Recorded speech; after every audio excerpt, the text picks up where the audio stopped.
గత 9 రోజుల నుంచి చేస్తున్న దీక్షల్లో ప్రధానంగా ఏంటంటే తెలుగు యూనివర్సిటీ అనేది తెలంగాణలో ఉన్నటువంటి కళలు, సంస్కృతి, సాంప్రదాయాలను రక్షించేటటువంటి యూనివర్సిటీ ఇది. ఈ యూనివర్సిటీలో వివిధ రకాలైన డిపార్ట్మెంట్స్ ఉంటాయి. ఫోక్లోర్ అని చెప్పేసి కళలను కాపాడుకునే డిపార్ట్మెంట్, సాహిత్యాన్ని కాపాడుకునే డిపార్ట్మెంట్, డ్యాన్స్ని కాపాడుకునే డిపార్ట్మెంట్ ఉంటుంది, ఫ్యాషన్ షోని కాపాడుకునే డిపార్ట్మెంట్ ఉంటుంది. ఈ యూనివర్సిటీలో ఇక్కడ విద్యార్థులు సరిపోవట్లేరు అని చెప్పేసి బాచుపల్లిలో కూడా గవర్నమెంట్ స్థలాన్ని కేటాయించడం జరిగింది. అక్కడ సరిపోకపోతే ఇక్కడ కూడా కొన్ని సబ్జెక్టులు ఇక్కడ కేటాయిస్తున్నారు.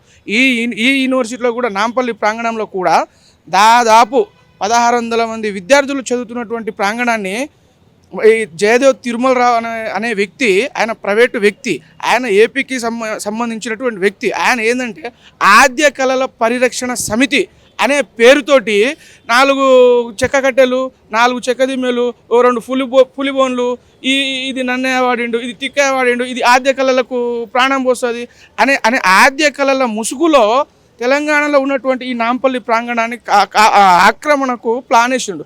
అయితే మొదట ఏంటంటే మేము ఈ వస్తువులు ఉంచుకుంటాము, ఈ 2 గదులలో చాలు అని చెప్పి 2 గదుల్లో మానవత దృక్పథంతో 2 గదులలో పరిమితం చేసు.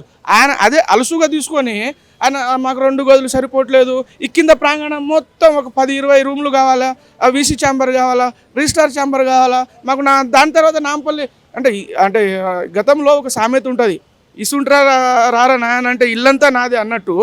ఆయన కొంచెం సంధిస్తే నా యూనివర్సిటీ మొత్తం ఆక్రమించుకుంటాం, ఇక మీరు వెళ్ళిపోండి అంటే దాదాపు 1500 మంది విద్యార్థులు ఉన్నాయి. ఏడికి పోవాలి?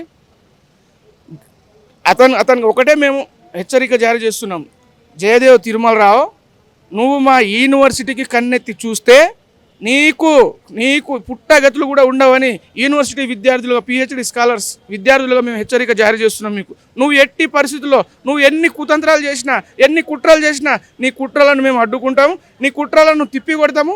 నీకు ఎట్లా తిప్పికొట్టాలో, ఏం తిప్పికొట్టాలో మాకంతా తెలుసు. గతంలో నీలాంటి వాళ్ళని చాలామందినే చూసిన, పెద్ద వాళ్ళని తెలంగాణ ఉద్యమంలో పెద్ద వాళ్ళని చూసిన. నువ్వు మాకేమైనా పెద్ద లెక్క కాదు.